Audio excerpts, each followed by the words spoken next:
اعوذ باللہ من الشیطان الرجیم بسم اللہ الرحمن الرحیم اللہم صلی علی محمد وآل محمد وعجل فرجہم۔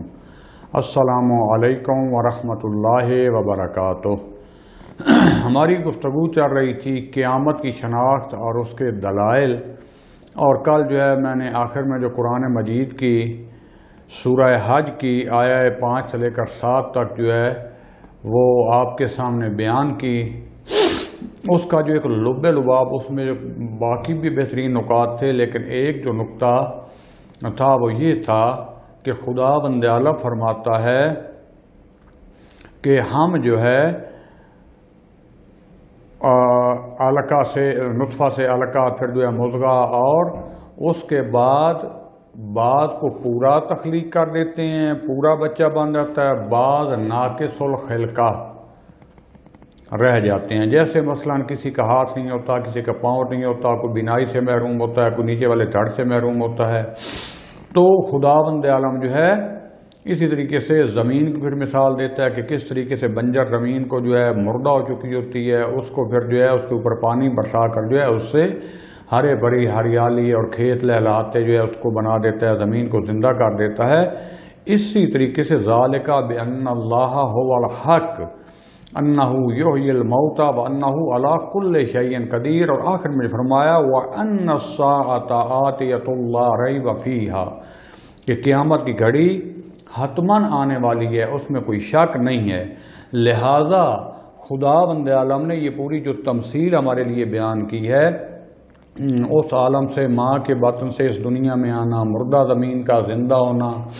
کوئی جوانی میں فوت ہو جانا، کوئی بڑھاپے میں آگے سارے اعضاء کا ایسا کام کرنا چھوڑ دینا یا کم ہو جانا، تو اس طریقے سے یہی قیامت کی نشانی ہے۔ اور خدا فرما رہا ہے کہ خدا بند عالم ہر چیز کے اوپر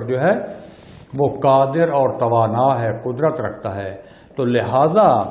ہمیں بھی اللہ تعالیٰ نے یہ دنیا میں جو ٹائم، یہ جو وقت دیا ہے، جو ہماری موقتاً یہ آرام گاہ ہے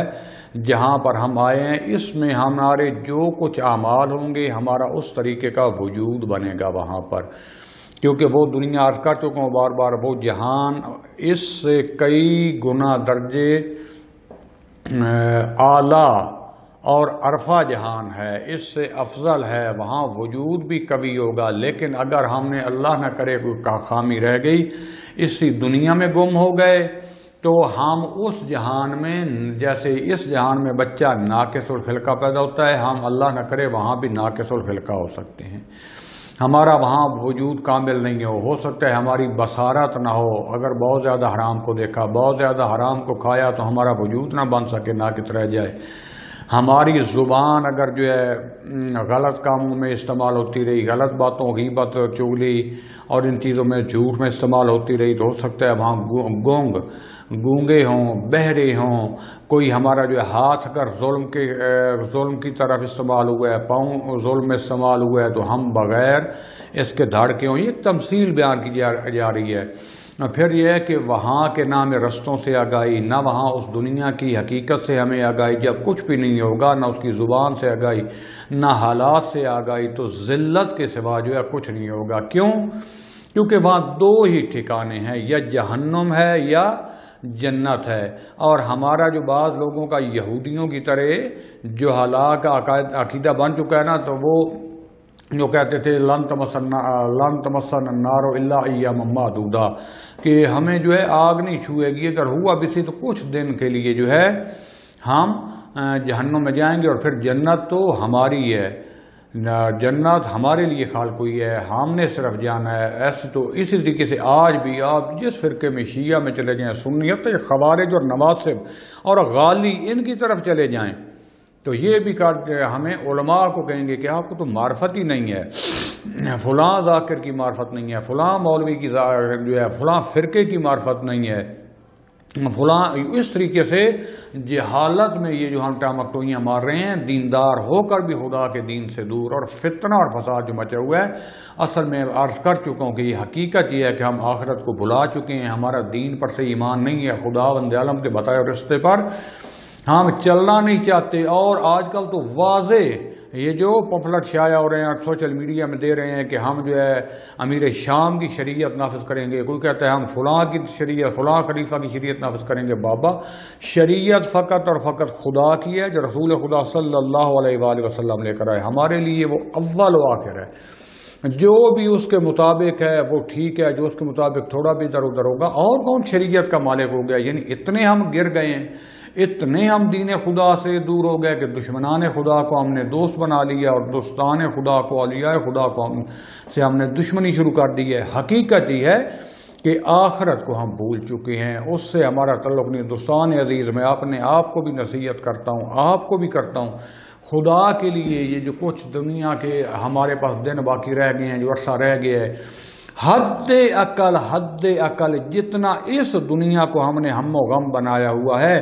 جتنا اس دنیا کے لیے ہم دوڑ دھوپ کر رہے ہیں، اتنی تو ہم اپنے اصلی اور آخرت اور ہمیشہ کے ٹھکانے کے لیے بھی کر لیں۔ اگرچہ ہمیں اس سے 1000 گنا زیادہ کوشش اس آخرت کے لیے کرنی چاہیے، جتنے ہم یہاں بینک بیلنس بنانے کے چکر میں ہیں، جتنے ہم یہاں پر وسائل حاصل، گاڑی اور کوٹھی اور یا اتنا کہ ہماری زندگی اچھی گزرے، ہمارے کپڑے اچھے ہوں، ہمارا لباس اچھا ہو، ہمارا جوتا اچھا ہو، ہمارا کھانا پینا اچھا ہو، لوگوں میں ہمیں جو ہے پریشانی نہ ہو، ہمارے پاس اتنا پیسہ ہو، دن رات ہم جو محنت کرتے ہیں، بعض کا تو غلط راستے بھی اپنا لیتے ہیں، تو ہمیں اس سے 1000 گنا اس عالم کے لیے جو ہے کوشش کرنی چاہیے جہاں ہمیشہ ہم نے رہنا ہے۔ اس کے لیے بینک بیلنس بنائیں، وہاں اپنی بلڈنگ بنائیں۔ جیسے بہت زیادہ اب روایات، ابھی میرا وہ موضوع نہیں ہے نا، کہتے ہیں رسول خدا صلی اللہ علیہ وآلہ وسلم جب معراج پر گئے، جنت میں گئے، تو انہوں نے دیکھا کہ کچھ لوگ جو ہے بڑی بڑی بلڈنگ اور محل تعمیر کر رہے ہیں، کچھ دیر وہ کام کو لگ پڑتے ہیں، مثال یہ وہ جو بھی اس طرح ان کو مہیا ہوتا ہے وہ بناتے رہتے ہیں، اس کے بعد پھر وہ چھوڑ کر آرام سے بیٹھ جاتے ہیں۔ تو کہا جی درمیان میں چھوڑ کیوں دیتے ہو؟ تو انہوں نے کہا کہ جب بھی کوئی بندہ خدا کہتا ہے سبحان اللہ والحمد للہ ولا الہ الا اللہ اللہ اکبر، تو سمجھے وہ اپنے ادھر گھر آباد کر رہا ہے، ہم اس کا سارا کچھ جو ہے نا، ہم جس کو کہتے ہیں نا مسالہ اور جو ہے کنکریٹ اور اس کے جو ہے بلڈنگ کا سامان ہے وہ پہنچ جاتا ہے، ہم اس کا محل تعمیر کرنا شروع کر دیتے ہیں، جب یہ چھوڑتا ہے ہم رک جاتے ہیں۔ یہ ایک مثال ہے۔ نماز اول وقت کے کیا فضائل ہیں، حرام سے بچنے کے، ایک تو ہے نا حرام کرنا، خدا نہ خطا جا رہے ہیں کوئی ایسی عجیب قسم کی جو آپ کو بہت تعجب ہوتا ہے، مثلا لذت بڑی نگاہیں آپ دیکھنا چاہتے ہیں، کوئی چیز ہے، کوئی مثلا جو ہے خاتون لڑکی ہے کوئی، اور آپ جو ہے اللہ کے ڈر سے اپنی نظریں جھکا لیتے ہیں۔ خود اس حرام سے بچنے کے فضائل آپ پڑھیں کہ خدا اس کا کیا اجر دے گا۔ بری بات ہو رہی ہے آپ سنتے نہیں ہیں، نہ فقط یہ کہ آپ نے بری بات کی نہیں ہے بلکہ سنی بھی نہیں ہے۔ حرام سے بچنا، حرام آپ کو مل رہا تھا اور آپ نے حرام سے انکار کر دیا، مجبور بھی ہو گیا لیکن حرام نہیں کھایا، حلال کے لیے اپنی زندگی لگا دی، تو یہ حلال کے لیے زندگی لگا رہے ہیں، یہی آپ کی وہاں پہ بینک بیلنس بن رہا ہے، آپ کے لیے بلڈنگ بن رہی ہے اور آپ کے اطمینان اور سکون کا سامان مہیا ہو رہا ہے۔ دوستان عزیز، خدا کے لیے جاگ جائیں۔ مجھے بھی، میں اپنے آپ کو سب سے پہلے نصیحت کرتا ہوں، آپ کو ان دنیا کی رنگینیاں یہ مردار ہے اصل میں، اگر حقیقت میں سمجھ آئے، اور جھپٹے ہوئے ہیں لوگ اس کو، جو ہڈی بوٹی آ رہی ہے، مردار ہوتا ہے۔ ہمیں جو ہے اس سے جو ہے وہ نکلنا چاہیے باہر۔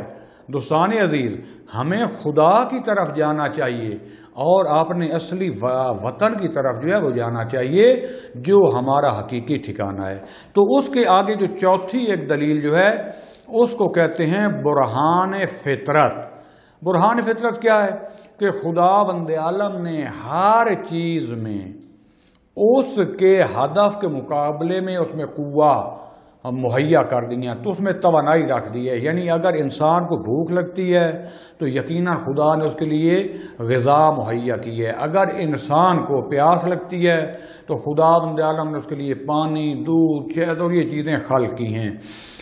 اگر اس طریقے سے انسان میں شہوت اور آلات تناسل اور یہ چیزیں رکھی ہیں تو تولید اس کے لیے کہ اس کا نتیجہ نکلتا ہے کہ تولید مثل ہوتی ہے، اس سے آگے نسل بڑھتی ہے فلاں۔ لہذا خدا بند عالم نے ہر چیز میں، چاہے وہ انسان ہو، چاہے حیوان ہو، چاہے چرند ہو، چاہے پرند ہو، جیسے کہا تھا نا پہلے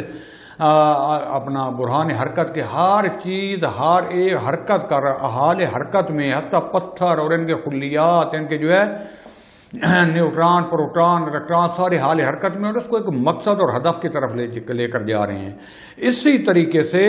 خدا بند عالم بے شک خالق ہے، اس نے خلق کیا ہے، وہ بے شک حکیم ہے، لہذا جو کچھ بھی اس نے قوت توانائی جو غریزہ بھی انسان میں رکھا ہے وہ ایک ہدف اور مقصد کے لیے رکھا ہے۔ اگر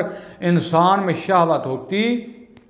اور شہوت کا خدا نظام آگے شادی کا نظام نہ بناتا تو نعوذ باللہ بےہودہ کام تھا، یہ کوئی جو ہے حقیقت نہیں تھی، اس کا کوئی فائدہ نہیں تھا، لغو کام تھا۔ خدا بند عالم نے اگرچہ ہدف اور مقصد تولید نسل ہے کہ آگے نسل بڑھے، لیکن اس کے لیے مذکر اور مؤنث بنایا، جوڑا ہر چیز میں، چرند پرند انسان حیوان حتیٰ نباتات جمادات پتھر سب میں جو ہے ہر چیز میں یہ جوڑے مادہ اور نر بنایا کہ جب خدا بند عالم کے حکم سے ان کا جو ہے آپس میں ملاپ ہوتا ہے آگے نئی نسل چلتی ہے، اور اس میں یہ قوت اور توانائی جو رکھی ہے انسان میں، جس کو حص فطری کا نام بھی دیا جا سکتا ہے۔ فطری حص انسان میں کیا ہے؟ انسان ہمیشہ زندہ رہنا چاہتا ہے، کوئی بھی انسان مرنا نہیں چاہتا۔ جو خودکشی بھی کرتے ہیں مرتے ہیں یا جہاد پر جاتے ہیں ان کا بھی ایک ہدف ہوتا ہے، یہ دنیا سے تنگ ہو کے سکون لینا چاہتے ہیں، وہ خدا کے راستے میں جہاد کر کے موت ہو کے ہمیشہ کی زندگی لینا چاہتے ہیں، خدا کی رضا لینا چاہتے ہیں۔ لہذا انسان کی فطرت میں اور یہ انسان کے غریزے میں پایا جاتا ہے کہ انسان ہمیشہ کے لیے جاویداں زندہ رہنا چاہتا ہے۔ موت سے آج بھی لوگ ٹرائی کر رہے ہیں کہ کس طریقے سے موت کا جو ہے علاج پیدا ہو جائے۔ دوسرا یہ جو ہے عالم مادہ کی محدودیت سے پرواز کر کے دور جانا چاہتا ہے، فضاؤں میں آسمانوں میں، اس محدودیت سے جو یہ انسان میں پائی جاتی ہے یہ اس سے آگے جانا چاہتا ہے، عالم تجرد کی طرف جو ہے جانا چاہتا ہے۔ انسان ہمیشہ کا اطمینان حاصل کرنا چاہتا ہے، اس کو سکون ہو، اس کا اطمینان ہو، وہ چاہتا ہے کہ میں فقط حکم چلاؤں، میں لوگ میری بات مانیں، مجھے میری عزت کریں، اور جو ہے میں فقط آرام کی زندگی گزاروں، کوئی مجھے تکلیف دینے والا نہ ہو، مجھے تنگ کرنے والا نہ ہو۔ یہ انسان میں جو ہے یہ غریزہ، یہ توانائی، یہ تفکر، یہ آرزویں پائی جاتی ہیں۔ اور اگر یہی مادی زندگی ہو تو اس میں تو رنج و مصیبت ہے، لوگ عیاشی حاصل کرنے کے لیے بھی ساری زندگی دھکے کھاتے ہیں۔ سادہ سا مثال ہے، کوئی کہتے ہیں کہ مثلا پاکستان میں اچھی جاب ملے، مثلا کوئی انجینئر بن جائے، ڈاکٹر بن جائے، یا فوج میں مثلا جو ہے وہ اچھے عہدے پہ چلا جائے، افیسر بن جائے، بینک افیسر اور فلاں، بعض کاروبار کرتے ہیں، بعض جو ہے یہاں سے بھاگتے ہیں یورپ خلیجی ممالک میں، دھکے ساری زندگی کھاتے ہیں۔ کیا کرتے ہیں کہ مجھے اور میری اولاد کو، میرے گھر والوں کو، ہمیں جو ہے اتنے وسائل مل جائیں، اتنے پیسے اور راحت اور جو ہے اطمینان حاصل ہو، یقین حاصل ہو، اور یہ رزق و روزی کمانے کے لیے بھی، یہ عیاشی کے وسائل فراہم کرنے کے لیے بھی، حتیٰ یہ نواز شریف کا حال دیکھ لیں، اب نام لینا مناسب ایسے نہیں ہوتا، یہ آج پرویز مشرف دیکھ لیں، جو جنرل وزیر اعظم اور کیا کیا رہے ہیں، آج بھی حسرت کر رہے ہیں کہ کتنا انہوں نے جو ہے کرپشن کی، انہوں نے ظلم کیے، بندے مروائے، لوگوں کا خون چوسا، استعمار کے جوتے چاٹے، انہوں نے اپنے لوگوں پر، ملک پر ظلم کیا، آج بھی باہر دھکے کھا رہے ہیں اور تڑپ رہے ہیں۔ یہ کاش پاکستان میں حکومت ان کو ملے، وزارت عظمیٰ ان کو ملے، یہ فقط جو ہے حکومت چلا رہے ہوں، آرڈر چلا رہے ہوں، ان کا آرڈر مانا جائے، اور اس طرف جو ہے یہ توجہ کر رہے ہیں، اور لیکن پھر بھی وہ جو سکون ملنا چاہیے وہ نصیب نہیں ہو رہا۔ اسی طریقے سے ہمارے بعض ایسے اعلیٰ درجے کے لوگ کہ جن کو جو ہے پاکستان نے عزت دی، پاکستان میں کیا کچھ ان کو تمغے دیے گئے، آج بھی جا کر غیروں کی نوکری کر رہے ہیں اور چپڑاسیوں کی طرح پیچھے کھڑے ہوتے ہیں کہ اتنے $1,00,000 مہینے کا مل جائے فلاں، اور ان کی جو ہے، لیکن پھر بھی عزت سکون وہ جو ملنا چاہیے وہ نہیں ہے۔ کیوں؟ لیکن آرزو پائی جاتی ہے۔ غریب ہے تو بیچارہ وہ بھی دھکے کھاتا ہے اولاد کے لیے، ایک عام مزدور ہے، ایک جو ہے تاجر ہے، تو سب کا ہم و غم کیا ہے کہ اتنے وسائل اور اتنا پیسہ اور یہ چیزیں مل جائیں کہ ان کی زندگی آرام و سکون سے گزر جائے، لیکن کبھی بیماری آ جاتی ہے، کسی کی اولاد نہیں، کسی کی اولاد گندی نکلتی ہے، یعنی کسی نہ کسی مصیبت میں پھنسا ہوا ہے، اور کبھی وہ ایسا انسان نہیں مل پائے گا سوائے اولیاء الہی کے کہ جن کو اطمینان ہی اطمینان حاصل ہو۔ اولیاء خدا بھی اگر اطمینان کی منزل پر پہنچتے ہیں تو وہ بھی زندگی میں دھکے کھا کے، شب بیداری کرتے ہیں، راتوں کو جاگتے ہیں، نمازیں پڑھتے ہیں، ورد کرتے ہیں، روزے رکھتے ہیں، بھوک تحمل کرتے ہیں، زندگی کی مشکلات، لوگ گالیاں نکالتے ہیں، لوگ آج علماء حقہ کا حال دیکھ لیں کیا ہے. تو یہ بھی اگر اطمینان پر پہنچتے ہیں، اصل ہی اسے اطمینان کی طرف جا رہے ہوتے ہیں. تو سب کے سب یہ لوگ جو ہیں یہ کیا چاہتے ہیں؟ یہ ہمیشہ کی زندگی، ہمیشہ کا آرام و سکون اور اطمینان، اور یہ چیزیں چاہتے ہیں. تو دوستان عزیز، اس دنیا میں تو یہ چیز جو ہے وہ ملنے والی نہیں ہے. کہاں ملے گی؟ یہ یقیناً جو ہے وہ آخرت میں ملے گی، جہاں پر نہ مزدوری ہوگی، نہ پردیس کا سفر ہوگا، نہ ظلم ہوگا، نہ جو ہے کوئی اور مصیبت ہوگی. کئی کم از کم جو ایک جنتی مرد کو حوریں ملیں گی،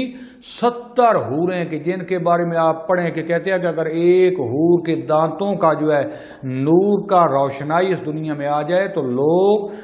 جو ہے اس نور سے جو ہے ڈر کر مر جائیں. اتنی خوبصورتی ہوگی، ایک جھلک اس کی پڑ جائے. اور جو خداوند عالم نے بیان کی ہیں، غلام ہوں گے جو سلامن سلامن کی آواز آ رہی ہوگی، جہاں آپ جائیں گے سلام کریں گے، آپ کے لیے حاضر خواہش آپ کریں گے، فقط سوچیں گے کوئی پھل چاہیے فوراً آپ کو مل جائے گا. باغات آپ کے گھروں میں آس پاس ہوں گے، آپ کے محلوں میں جو ہے محل جو ہے زبرجد یاقوت اور کیا کیا سونا چاندی جس کے لیے ایک تولہ لینا مشکل ہوا ہے، وہاں بلڈنگز بنی ہوئی ہوں گی. آپ کے لیے جائز ہوگا نہریں شہد کی، دودھ کی، پانی کی، شرابن طہورا، بھنے ہوئے جو ہے پرندوں کا گوشت، جگر سے جو کچھ آپ چاہیں گے ارادہ کریں گے خداوند عالم کے حکم سے آپ کو مہیا ہوگا. نوکر چاکر ہوں گے، حوریں ہوں گی، بلڈنگ ہوا میں پرواز کرنا چاہیں گے، جہاز کی ضرورت نہیں ہوگی. ہر وہ نعمت جو وہ یہ انسان چاہے گا اس کو ملے گی. تو پھر یہ کون سا سادہ ہے کہ کچھ سال کی زندگی کے لیے ہم ادھر چمٹ جائیں اور اس کو تباہ و برباد کر بیٹھیں. لہذا یہ جو دلیل میں دے رہا تھا، دلیل فطرت، انسان میں یہ قوت اور توانائی اللہ نے رکھی ہے کہ سوچتا ہے کہ مجھے ہمیشہ زندہ رہنا چاہیے، مجھے ہمیشہ جو ہے سکون اور اطمینان حاصل ہونا چاہیے، میرا حکم دوسروں پر چلنا چاہیے،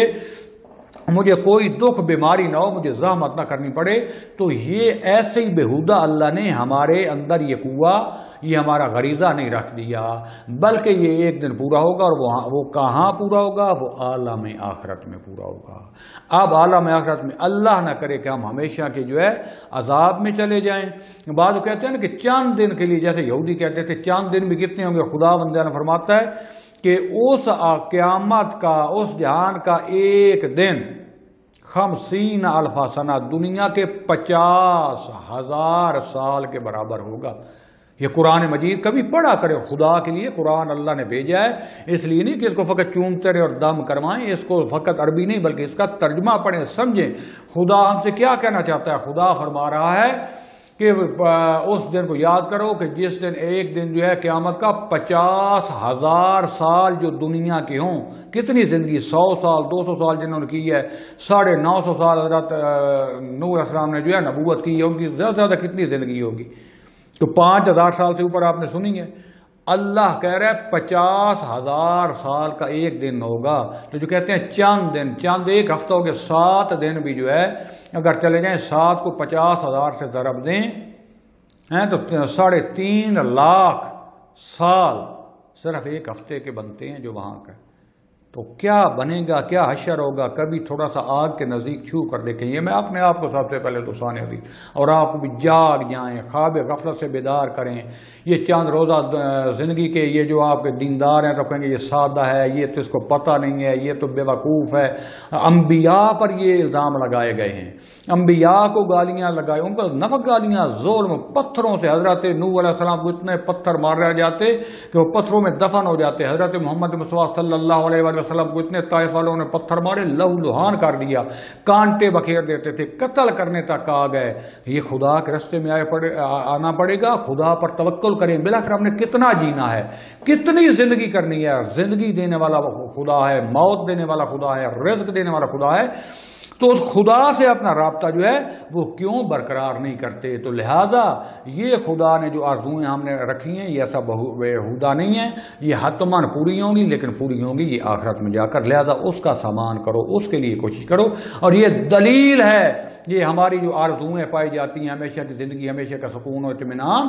کہ یہ ایک دن ضرور پورا ہوگا، اور وہ اس دنیا میں نہیں ہے، وہ آخرت میں ہے. لہذا یہ دو جو ہو گئے، ایک برہان حرکت میں تفکر کریں، یعنی حرکت ہمیں جو ہے یہ پورے عالم جہان کے ایک ایک ذرے کی حرکت ہی ہمیں لے کر جا رہی ہے کس طرف؟ عالم جہاں، آخرت، معاد کی طرف، قیامت کی طرف۔ اور برہان فطرت میں جو ہے ہم تفکر کریں، ہمارے اپنے قوہ، ہمارے تمایلات، ہماری آرزویں، یہ خدا نے بےہودہ نہیں رکھی، پوری ہونے والی ہیں، لیکن اس دنیا میں پوری نہیں ہوں گی بلکہ آخرت میں پوری ہوں گی۔ تو یہ دلیل ہے اس پر کہ عالم آخرت اور جہان آخرت ہے۔ اور سب سے آخری ترین دلیل جو ہے وہ ہے آخرت مظہر ہے عدل الہی کا، خدا کی عدالت کا۔ دیکھیں خدا بندہ نے فرماتا ہے بسم اللہ الرحمن الرحیم ام حسب الذین اجترحوا السیئات ان نجعلہم کالذین آمنوا وعملوا الصالحات سواء محیاہم ومماتہم ساء ما یحکمون وخلق اللہ السماوات والارض بالحق وَلِتُجْزِي كُلُّ نَفْسٍ بِمَا كَسَبَتْ وَهُمْ لَا يُظْلَمُونَ کہ آیا تم گمان کرتے ہو کہ جن لوگوں نے گناہ انجام دیے ہم ان کو ایسے قرار دیں گے کہ جن لوگوں نے نیک اعمال انجام دیے؟ آمنوا وعملوا الصالحات سواء محیاہم ومماتہم کہ ان کی زندگی موت ایک برابر ہوگی، ساء ما یحکمون کتنا برا فیصلہ ہے یہ جو کرتے ہیں، یہ حکم کرتے ہیں۔ وخلق اللہ السماوات والارض بالحق اللہ تعالیٰ نے حق کے ساتھ، عدالت کے ساتھ زمین و آسمان کو خلق کیا ہے۔ وَلِتُجْزِي كُلُّ نَفْسٍ بِمَا كَسَبَتْ وَهُمْ لَا يُظْلَمُونَ سورہ جاثیہ آیا 21 سے 22 کہ ہر نفس کو اس کی جزا دی جائے گی جو کچھ اس نے کمایا ہے، اور کوئی بھی جو ہے انسان اس پر ظلم نہیں کیا جائے گا۔ دوستان عزیز خدا واضح کہہ رہے ہیں۔ آپ دیکھیں اس دنیا میں عدالت، عادل جو خدا نے انبیاء اور یہ بنائے تھے ان کو تو کسی نے حکومت مکمل زمین کا کرنے نہیں دی، ایک امام زمان آسان کیا گی، لیکن جو پہلا عرصہ گزر چکا ہے جنہوں نے 100 قتل کیے، صدام کی مثال لے لیں، حجاج ابن یوسف کی مثال لے لیں، ملک ابن مروان، اور جتنے جو ہے ظالم ہارون الرشید اور جو مثلا مامون الرشید، امین الرشید، اس کے بعد جو ہے اس کے پیچھے یہ صدام کی مثال لے لیں، ٹرمپ کی مثال لے لیں، اس سے پہلے اوباما، اور یہ ظالم ہٹلر کی مثال، جنہوں نے لاکھوں انسانوں کا خون پیا، گھر تباہ کیے، دنیا برباد کی، اور جن کو اس دنیا میں کسی کو سزا اکثر کو ملی نہیں ہے۔ پاکستان میں دیکھ لیں کتنے کتنے ریپ ہو رہے ہیں، کتنے کتنے قتل ہو رہے ہیں۔ یہ طاہر القادری صاحب کے مدرسے میں عورتوں کو قتل کر دیا گیا، بیچاری احتجاج کر رہی تھی، آج تک نہیں ہو رہا۔ کتنے یہ شیعہ سادات آل رسول قتل کر دیے گئے۔ ابھی کچھ دنوں پہلے محرم میں اہل بیت کی محبت میں کتنے لوگوں کو جو ہے شہید کر دیا گیا۔ اس کے بعد بم بلاسٹ اور دھماکوں میں کچھ لوگوں کو سزا ہوئی، اکثر کو سزا ہی نہیں ہوئی، اور جن کو سزا بھی مثلا جس نے 100 بندہ مارے اس کو سزائے موت دے بھی دیں، تو آیا یہ عدالت ہے؟ تو یہ خود عدالت یعنی بالآخر ایک دن ایسا آئے اولیاء خدا جنہوں نے ساری زندگیاں خدا کے احکام کی بجاوری میں، لوگوں کی ہدایت میں، دھکوں میں گزار دی، رسول خدا صلی اللہ علیہ وآلہ وسلم جیسی ہستی کہ اتنی تبلیغ کر کر کے اتنی اپنی زندگی جو ہے انہوں نے مشکلات میں گزاری، جاتے ہوئے کہ قلم و کتاب مانگا تو اس کو کہا کہ جاؤ ہمارے لیے جو ہے خدا کی کتاب ہی کافی ہے۔ رسول خدا کی بیٹی کے ساتھ کیا ہوا، میں کبھی بھی توہین کرنے کا عادی نہیں ہوں، لیکن کچھ حقائق ہیں۔ امام المتقین علی علیہ السلام کے سامنے کیا اترا، ان کے ساتھ کیا ہوا، ان کی اولاد رسول کی اولاد کے ساتھ کیا ہوا جو 72 کو جو ہے ذبح کر دیا گیا، ان کی اولادوں کو مستورات مخدرات عصمت کو جو بازاروں میں پھرایا گیا، درباروں میں لے جایا گیا، اس کی کوئی سزا ہو سکتی ہے؟ کسی کو ملی؟ تو دوستان اس طریقے سے آج جو لوگ فقط محمد و آل محمد کی محبت میں کسی کو چھیڑتے بھی نہیں ہیں، قتل ہو رہے ہیں، خوف کی زندگی گزار رہے ہیں، جن کے لیے لوگ پہلے سے اشتہار لگا رہتے ہیں کہ اہل بیت کے ماننے والے کوئی کام نہیں ہوگا، ادھر نہ ہے فلاں، ہر جگہ پہ تنگی ہوئی ہے۔ ایک ملک یہ امام زمانہ کا شیعہ اہل بیت کا ہے، اس کے اوپر پوری دنیا نے پابندیاں لوگوں لگائی ہیں، لوگوں پر ظلم ہو رہا ہے۔ عراق میں، شام میں کیا کیا ظلم ان داعشیوں نے کیے، ان طالبان نے کیے، بالآخر ان کا کوئی جزا و سزا ہے یا نہیں ہے؟ اللہ نے ایسے ہی بنا دیا جہان کو خلقت میں۔ تو لہذا دوستان عزیز یہ دلیل ہے، اللہ کی عدالت کا تقاضا ہے کہ ایک دن ایسا آئے جس میں ہر کسی کو جتنا اس نے جرم کیا اس کو اتنی سزا ملے، اور جس نے جو خدا کے لیے دین پر عمل کر کے مشکلات اٹھائی ہیں ان کو اس کی جزا ملے۔ اور یہ دن آئے گا، اس کا نام ہے قیامت۔ میں فقط اپنی بحث کو فعلاً یہیں پر جو ہے ختم کرتا ہوں، اس دعا کے ساتھ کہ خدا بند عالم ہمیں حقائق کو سمجھنے اور دین مبین اسلام پر عمل پیرا ہوتے ہوئے اپنے خدا کے قرب کو حاصل کرنے کی بصدقہ محمد و آل محمد توفیق عطا فرمائے۔ صلی اللہ علی رسول الکریم وعلی اولادہ الاطیبین الاطہرین والحمد للہ رب العالمین، والسلام علیکم ورحمۃ اللہ وبرکاتہ۔